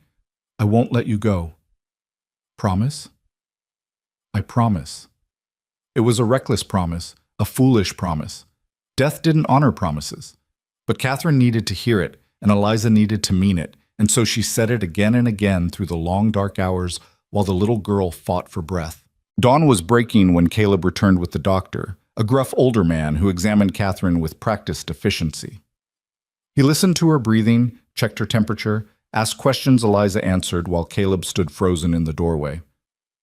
"Pneumonia," the doctor announced. "Early stages. Another few hours and it would have been too late." He looked at Eliza with respect. "You did good, keeping her cool and hydrated. That probably saved her life. What does she need now?" "Rest, fluids, keep steaming her to break up the congestion. I'll leave medicine, but what she needs most is careful nursing." He packed his bag. Someone needs to stay with her around the clock. Watch for fever spikes, make sure she keeps breathing easy. Can you do that? Yes, Eliza said without hesitation. Good. He handed her a brown bottle. 3 drops in water every 4 hours, and send for me if she gets worse. After he left, Caleb approached the bed slowly, as if afraid Catherine might vanish if he moved too quickly. He knelt beside his daughter, taking her small hand in his large one. Papa? Catherine's voice was barely a whisper. I'm here, little bird. Eliza stayed. She didn't leave. She promised she wouldn't let me die. Caleb's eyes filled with tears. He looked at Eliza across his daughter's bed, and in his gaze she saw gratitude and fear and something else she couldn't name. She kept her promise, he said hoarsely. Thank you. Eliza didn't trust herself to speak. She just nodded and turned her attention back to Catherine, who drifted into exhausted sleep. The next 3 days blurred together. Eliza stayed at Catherine's side, dosing her with medicine, spooning broth between her lips, singing until her voice grew hoarse. The other children helped where they could, even Mary, who brought fresh water without being asked and sat with her sister when Eliza needed to rest. Slowly, impossibly, Catherine began to improve. The fever broke, the coughing eased, color returned to her pale cheeks. On the 4th morning, she sat up and asked for breakfast, and Eliza nearly wept with relief. You stayed, Catherine said, wonder in her voice. The whole time. You didn't leave. I promised I wouldn't. Mama made promises too, but she left anyway. Your mama didn't want to leave. Sometimes people leave even when they promise to stay, and it's not because they didn't care enough. It's because some things are bigger than promises. Catherine considered this with the seriousness only children can manage. But you kept yours. This time I did. This time I could. I love you, Catherine said simply. The words hit Eliza like a physical blow. She stared at this child who'd lost her mother, who'd nearly died herself, who'd somehow decided that the woman purchased for $20 was worth loving. Her voice failed. It's okay if you don't love me back yet, Catherine continued matter-of-factly. Thomas says love takes time, but I love you anyway. Eliza pulled the little girl into her arms and held on tight, unable to speak past the tightness in her throat. Over Catherine's shoulder, she saw the other children watching from the doorway. Ruth was crying. Samuel looked uncomfortable. Thomas had his arm around Mary, who stood rigid and silent. When Eliza finally released Catherine and looked up, Mary was gone. But Ruth came forward and hugged Eliza fiercely, whispering thank you over and over. Samuel nodded awkwardly and fled outside. Thomas lingered. You stayed, he said quietly. Pa offered to pay Margaret to come nurse her. You could have left, but you stayed. Of course I stayed. She needed me. Lots of people need things. Not everyone stays to give them. He shifted his weight, uncomfortable with emotion. I was wrong about you. You're not just hired help. You're something else. What am I? I don't know yet, but you're here, and that matters. He left before she could respond, and Eliza sat on the edge of Catherine's bed, surrounded by the evidence of sleepless nights and promises kept, and wondered if maybe, just maybe, she was becoming something she'd never been before. Not a wife, not a daughter, not a purchased servant, just someone who stayed when it mattered. Someone who kept promises even when they were reckless. Someone who'd looked at a dying child and refused to let go. That night, after Catherine had eaten and fallen back asleep, Caleb found Eliza standing outside the cabin, breathing in the cool evening air. The mountains were dark shapes against a star-filled sky, familiar now in a way they hadn't been before. Thank you, he said, for Catherine, for everything. I was just... Don't. He cut her off gently. Don't minimize what you did. You saved my daughter's life. That's not nothing. Eliza turned to face him. In the dim light from the cabin window, she could see the exhaustion carved into his features, the weight he'd been carrying alone for too long. She said she loved me, Eliza whispered. She does. How can she? She barely knows me. Children know what matters. They see through all the things adults use to protect themselves. Caleb moved closer, not touching, but present. She sees you, Eliza. Not the woman who was sold, not the wife who couldn't conceive, just you. And she decided you were worth loving. I don't know how to be worth that. You already are. You proved it by staying. He paused, then added quietly, you proved it to all of us. They stood together in the darkness, two wounded people learning to exist in proximity without flinching, and Eliza felt the something in her chest grow stronger. Still fragile, still unnamed, but undeniably real. Worth, belonging, the tentative beginning of home. She didn't say any of this aloud, but when Caleb reached out and squeezed her shoulder briefly before heading back inside, she thought maybe he understood anyway. Catherine's recovery brought an unexpected shift to the household. The crisis had cracked something open in all of them, exposing what lay beneath the carefully maintained distances. Ruth now sought Eliza's lap when she was tired, leaning against her while they mended by the fire. Samuel asked her opinion on things that mattered to 8-year-old boys. Whether his drawing of a horse looked right, if she thought he could beat Johnny Morrison in the next foot race. Thomas spoke to her as an equal rather than an obligation, discussing the ranch work and asking her thoughts on when to rotate the cattle. Even Mary softened, though she fought it. Eliza would catch her watching sometimes. Her expression conflicted, as if she were trying to reconcile the woman who'd saved Catherine's life with the purchased replacement she'd sworn to resent.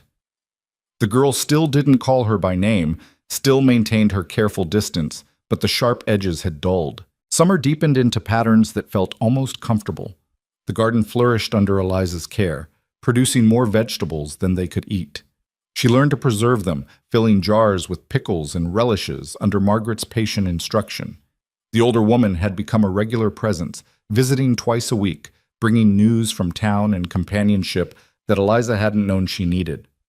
"You're looking stronger," Margaret observed one afternoon as they worked side by side shelling peas.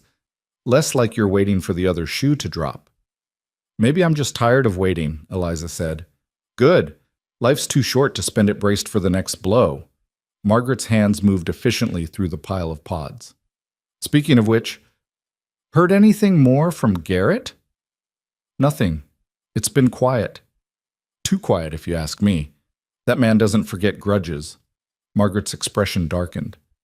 "My husband says he's been buying up land, forcing out the families who won't sell, trying to control the whole valley." "Can he do that?" "If he's got enough money and enough meanness, yes." She dumped shelled peas into the bowl between them. "But that's worry for another day. Today we've got vegetables to put up and children to feed." The mention of children made Eliza think of something she'd been avoiding. "Margaret, what you said before, about Harold Perkins, about me maybe not being barren." Margaret's hand stilled. "Yes? How would I know? If you were right." "You wouldn't, unless you were with a man young enough and healthy enough to father children, and even then, sometimes these things take time." She studied Eliza's face. "Why are you asking?" "I don't know. Maybe because I've spent so long believing I was broken, and if I'm not—" Eliza struggled for words. "If I'm not, then everything I thought I knew about myself is wrong. Would that be such a terrible thing, to discover you're not broken after all?" "I don't know how to be unbroken." Margaret reached across the peas and gripped Eliza's hand. "Then you learn. Same way you learned everything else here. One day at a time, one task at a time, until suddenly you look up and realize you've become someone different than who you were." Before Eliza could respond, shouting erupted from outside. Both women rushed to the door to find Caleb standing in the clearing, facing down 3 riders. Not Garrett this time, but men in suits, official-looking with papers in their hands. "Mr. Rourke, we're here on behalf of the Territorial Land Office," the lead man announced. "There's been a claim filed against your property, boundary dispute with your neighbor, Mr. Garrett." "There's no dispute," Caleb said flatly. "My boundaries are recorded and marked, have been for 10 years. Mr. Garrett has documentation suggesting otherwise. Claims your north fence encroaches on his land by a 1/4 mile. The man held out papers. "We're here to survey and settle the matter." "Survey all you want. You'll find my markers exactly where they should be." "We intend to, but until the survey's complete and the dispute resolved, you're ordered to keep your cattle off the contested land." The man's tone was officious but not unkind. "Those are territorial orders, Mr. Rourke. Violate them, and there will be consequences. They rode off, leaving Caleb standing rigid with fury. Eliza approached carefully. What does this mean? It means Garrett's using the law to do what violence couldn't. If he can prove the boundaries wrong, even if he has to forge documents to do it, he can take a quarter of my land. Caleb's hands were shaking. That quarter includes the best grazing, the creek access. Without it, I can't sustain the herd through winter. Can you fight it? With what? I don't have money for lawyers, don't have influence with the territorial office. He looked at her, defeat in his eyes. He's going to win, Eliza. He's going to take the land, and without it, we'll lose everything. The ranch, the house, everything I've built for my children. No. The word came out fierce, surprising them both. No, he's not. We won't let him. How do we stop him? I don't know yet, but we figure it out. Together. She gestured toward the cabin where Margaret stood watching. And we're not alone. Margaret's husband knows the law. The Brennans have connections. We ask for help. I can't keep asking people to put themselves at risk for me. You're not asking. They're offering. There's a difference. Eliza stepped closer, close enough to see the fear beneath his anger.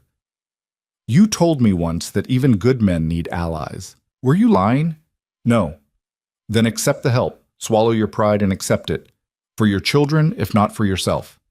He held her gaze for a long moment, then nodded. All right, we fight. That night, the cabin filled with neighbors. Margaret and her husband Peter, a quiet man with sharp eyes. The Hendersons from the next valley over. Old Mr. Chen, who ran the general store in town. Even Miss Brennan, the school teacher, came despite it being a school night. They gathered around the table while Caleb explained the situation, and Eliza watched their faces harden with shared anger. Garrett's been doing this for years, Peter Brennan said. Uses legal manipulation to steal what he can't buy. Problem is, he's got money to forge good documents and bribe the right officials. So what do we do? Caleb asked. We find the original survey markers, the ones placed when the territory was first divided. Peter spread a crude map on the table. If we can prove those markers support your claim, it'll be harder for Garrett to argue fraud. Not impossible, but harder. Those markers are 30 years old. They could be gone, buried, destroyed. Or they could still be there, waiting to be found. Peter looked around the table. We've got 2 weeks before the official survey. I say we spend that time searching every inch of the contested boundary. If the markers exist, we find them. The group agreed, and a plan took shape. They would work in shifts, covering different sections of the boundary line, looking for the iron stakes that had been driven into the ground decades ago. It was a desperate plan, built on hope more than certainty, but it was something. Over the following days, Eliza discovered depths of community she'd never known existed. Neighbors arrived at dawn to search before heading to their own work.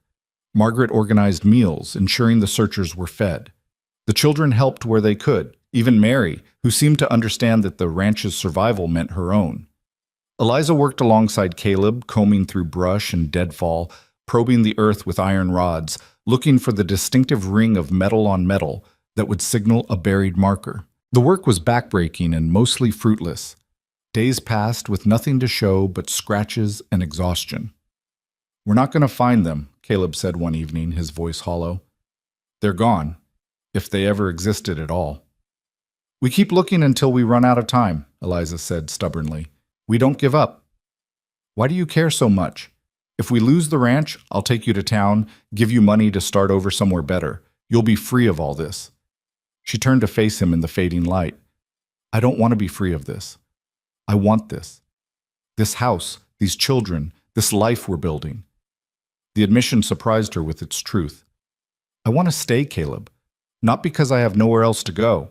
Because I choose here. I choose this. Eliza, I know what I am to you. I know I was purchased, that this started as a transaction. But it's become more than that for me, even if it hasn't for you. She forced herself to meet his eyes. So I'm fighting for this ranch because it's my home now. The only one I've ever chosen for myself. He stared at her, something shifting in his expression. You think you're just a transaction to me? Aren't I? No. The word was fierce. Not for months. Maybe never. I bought you because I needed help, yes, but I kept you because he stopped, struggling. Because you fit. Because my children need you. Because I need you. Not as hired help or a purchased convenience, but as what? As my wife. If you'd have me. If that's something you could want. The world tilted. Eliza gripped the fence post beside her, trying to process what he'd just said. You want to marry me? I want to make real what's already true. You're part of this family, part of my life. The children call you Mama when they think I can't hear. His voice roughened. Catherine loves you, Ruth trusts you, even Thomas respects you, and Mary's getting there, and I...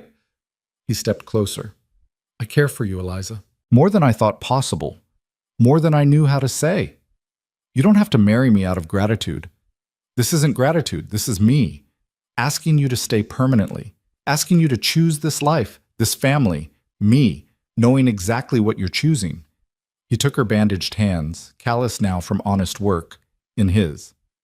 I'm asking you to marry me because I want you. Not because you're convenient or useful, but because life is better with you in it.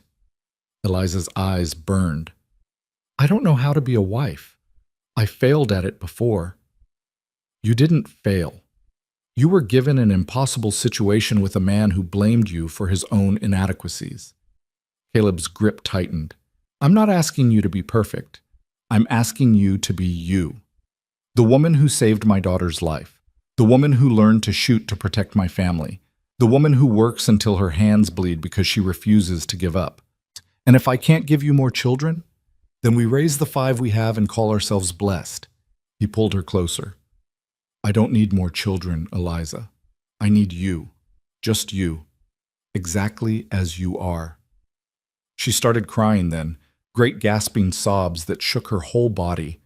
All the years of shame and failure and worthlessness poured out of her, and Caleb held her through it, solid and present and unwavering. When she could finally speak, she whispered, yes. Yes? Yes, I'll marry you. Yes, I choose this. Yes to all of it. He kissed her then, gentle and tentative, a promise of something they'd build together. When they finally broke apart, the sun had set completely, stars appearing in the darkening sky. We still might lose the ranch, he reminded her. Then we lose it together and start over. She wiped her eyes. But we don't lose it without fighting first. The next morning, Thomas found the marker. He came running into the clearing, shouting, his face flushed with excitement. I found it! Papa! Miss Eliza, I found one! They ran after him into the pine forest, to a spot where an ancient tree had fallen and torn up its roots. There, exposed in the disturbed earth, was an iron stake driven deep into the ground, marked with territorial survey symbols and a date.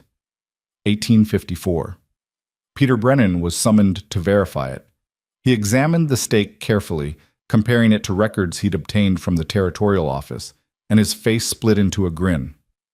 This is original, no question, and it's exactly where Caleb's fence has always been.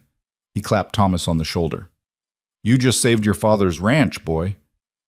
They found 2 more markers over the next 3 days, each one confirming Caleb's boundary claims. When the official surveyor arrived, accompanied by Garrett and his lawyer, they were presented with irrefutable evidence that the land had always belonged to Caleb Rourke. Garrett's face went purple with rage. Those markers are forged, planted there recently.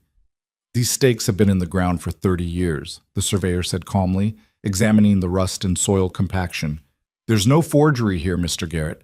Your claim is denied.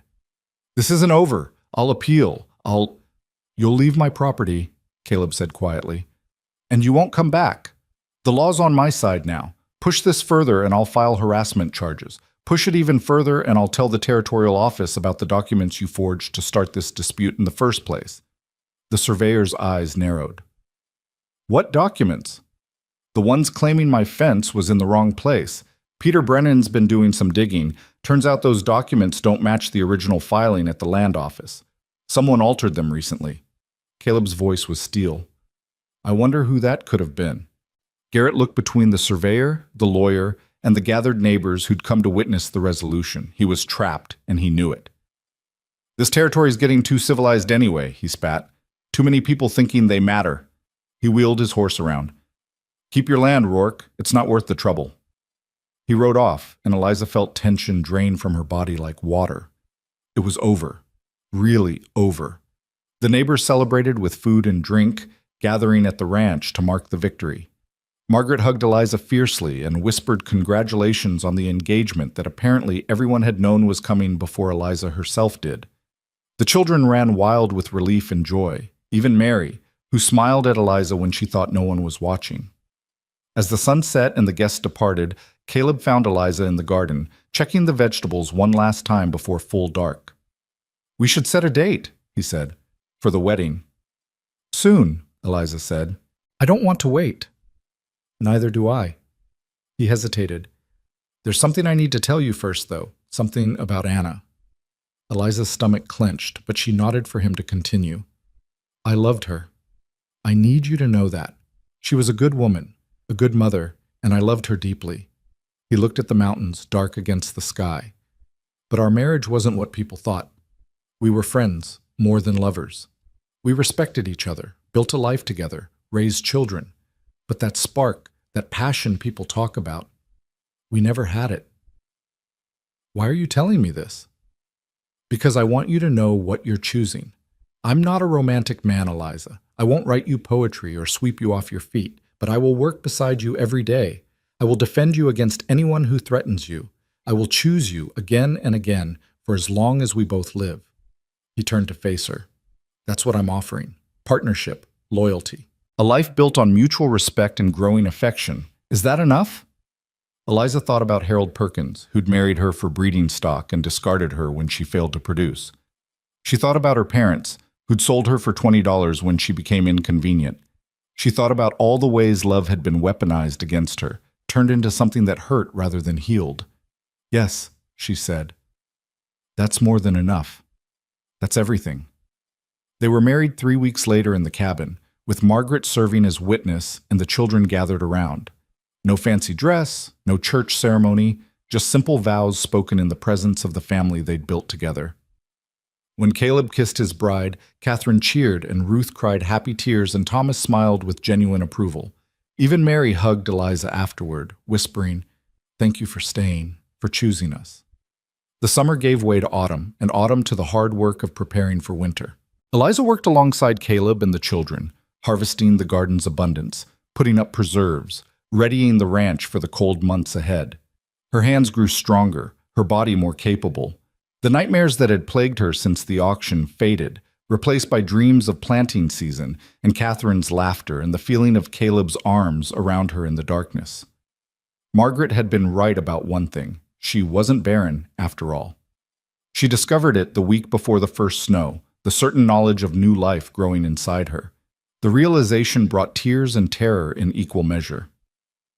"What if something goes wrong?" she asked Caleb that night, curled against his side in the bed they now shared. "What if I lose it? What if this proves everyone was right about me being broken?" "Then we grieve, and we go on," he said simply. "But I don't think that's what happens. I think you're stronger than you know, and this baby, our baby, is going to be just fine." "How can you be so sure?" "Because you're here. Because you survived everything that tried to break you and came out whole on the other side. Because you're the strongest person I know." He kissed her forehead.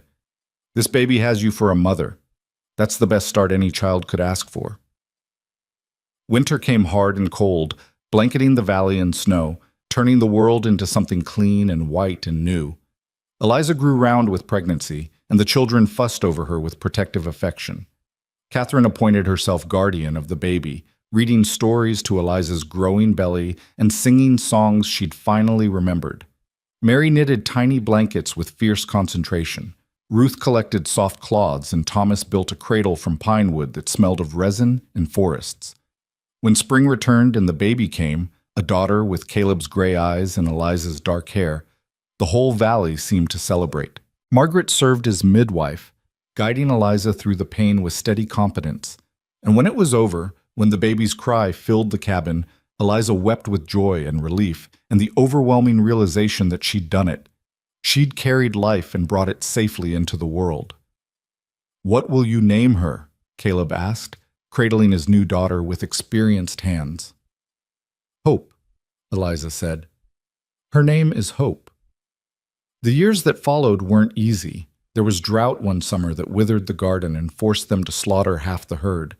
There was illness, accidents, the endless grinding work of ranch life. Mary went through a rebellious phase at 15 and had to be talked down from running away to the city. Thomas left for college, and Eliza wept like she was losing her own son.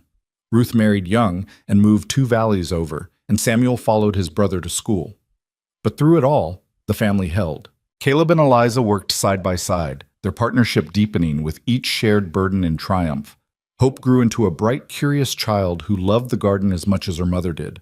Catherine stayed close to home, taking over the teaching at the local school when Miss Brennan retired. And even after the older children left, they returned regularly, bringing grandchildren to fill the cabin with noise and laughter. Margaret lived to see Eliza's second and third babies, both healthy boys who looked like their father and worked like their mother. She held each one and told Eliza the same thing. See? Never were broken, just waiting for the right soil to grow in. On Eliza's 40th birthday, Caleb took her back to the garden, now expanded to 3 times its original size, famous throughout the valley for its abundance. They stood among the rows of vegetables and flowers, and he handed her a small wooden box. What's this? Open it. Inside were 20 silver dollars, carefully preserved. I've carried these with me since the day I bought you, Caleb said quietly. Kept them as a reminder of the best $20 I ever spent, but I think it's time to give them back to you. I don't want them. I know, but I want you to have them anyway. He closed her fingers around the box. Not as payment or ownership or anything transactional, just as proof. Proof that sometimes the worst moments of our lives lead to the best. Proof that being sold for $20 doesn't define your worth. Proof that you were never the one who was broken. Eliza looked at the coins, remembering the woman she'd been when they first changed hands. That hollow, defeated girl standing on an auction block, believing she was worth exactly what her father had named.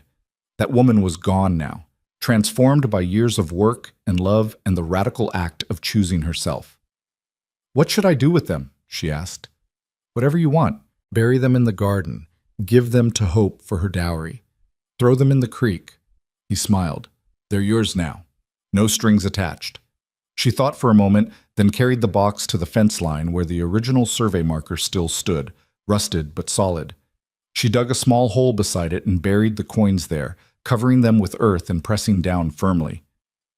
Why there? Caleb asked. Because that marker saved our home. And these coins brought me to it. She stood, brushing dirt from her hands. Let them rest together. A reminder that even the worst transactions can lead to the best outcomes.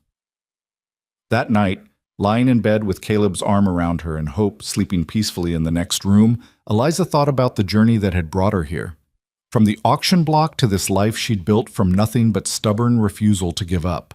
From believing she was worthless to understanding that her worth had never depended on anyone else's assessment.